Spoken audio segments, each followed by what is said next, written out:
You share skills and technologies across borders.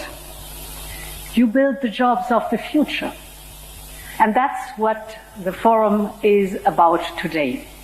Building stronger ties between our industries, our businesses, but of course between our people. Since our last summit indeed in 2022, the global environment has become harsher, but the relationship between Africa and Europe has only grown closer. Europe is Africa's largest trading partner. 1/3 of Africa's total trade is with Europe. And we are Africa's largest investor with 240 billion euros in 2023 alone. But I think we can achieve much more. It is the moment to invest in Africa and to partner with Africa.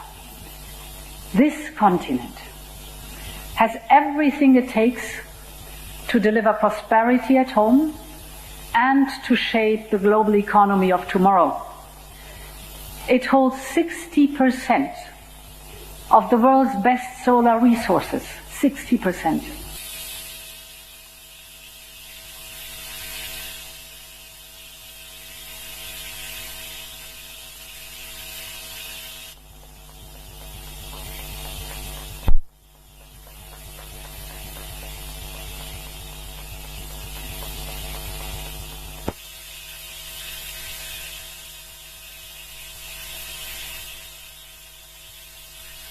That build value locally rather than extracting it, that strengthen industrial capacity rather than create a dependence on imports, that boosts local jobs rather than outsourcing them.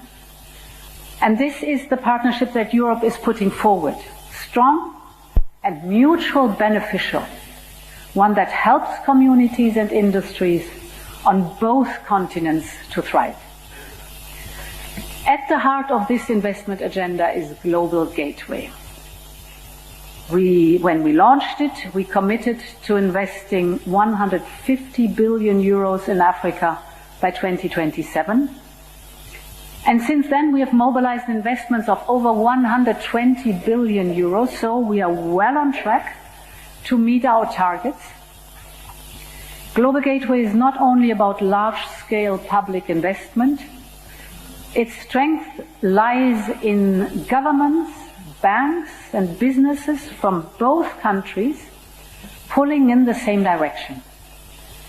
And that's why we're doubling down on efforts to partner with the private sector. And I see several of our European companies here today who are already engaged in this work. We have, over the last month, been listening to your ideas, and now we are taking steps forward to strengthen your investment. This October, for instance, we announced a new Global Gateway Investment Hub. This platform gives companies the opportunity to bring forward their own project ideas, mobilize support, engage in the implementation. This is a major step forward and responds to a request many of you made. You have said, involve us from the beginning on, and we have listened. Ladies and gentlemen, today I want to highlight 3 additional ways how we're making it easier for businesses to invest and grow in Africa. The first is on finance. Africa has all the resources for growth. Natural resources in abundance, and a young and dynamic and talented population. What's needed now is capital for infrastructure, jobs, and innovation. Through Global Gateway, we are now working to de-risk, make finance affordable, and offer guarantees, so create a conducive environment. And this is how we can support investors to finance projects in more challenging markets, because they have the ideas, they have the projects. What they need is this conducive environment. Take digital connectivity, for example. High-speed internet only reaches 10% of Africans, and it is often unaffordable. But greater digital access starts a positive chain reaction, you know it all. Businesses grow faster. New and better jobs are created. Governments collect more taxes. Investors see stronger returns. And this is why Global Gateway focuses on mobilizing private investment in digital infrastructure.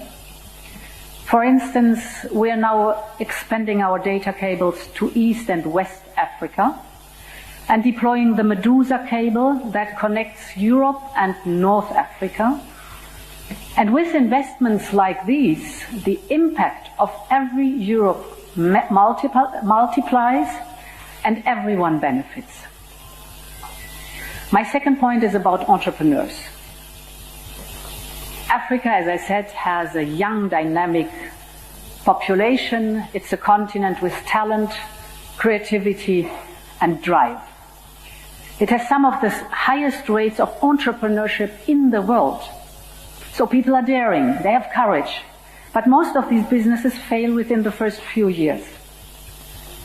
And as one female entrepreneur in South Africa put it, she said it's the lack of access to infrastructure, access to global markets, and of course the lack of finance. So through Global Gateway, we are supporting to fill these gaps. Our support includes seed funding. It includes training and mentorship.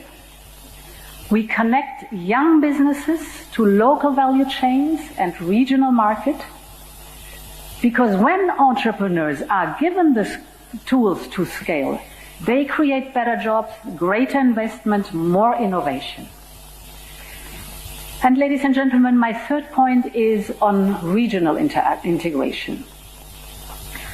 As a startup becomes a scale-up, it needs room to grow. It needs supplies, investors, and talent. It needs customers, new markets for expansion. When companies cannot sell or scale to neighboring countries, their growth stops at the border, costs rise, innovation stalls. But when companies can expand to other regions, integration becomes an engine for growth. Local businesses get bigger. Value chains create new jobs. And ultimately, industries become strong enough to compete on the global stage. And we in Europe, we know this by experience, because this is exactly what our European single market is all about. So that's why our union has supported the African Continental Free Trade Area since the beginning. And at this summit, we're boosting our support. The African Development Bank says that a true single market here could increase continental income by $450 billion in total.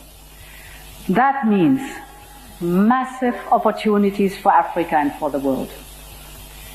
Distinguished guests, excellencies, these are only a few steps we are taking together out of a long common road we are walking together. But it is time to take our partnership even farther and expand our business cooperation. So today we want to hear from you. We want to hear from you the sectors you want to focus on, the barriers you face. And I think I've mentioned some of them, but certainly not all of them. The opportunities you see ahead. Let's turn our ambition into action. Thank you very much, and I wish you a successful forum. Thanks a lot.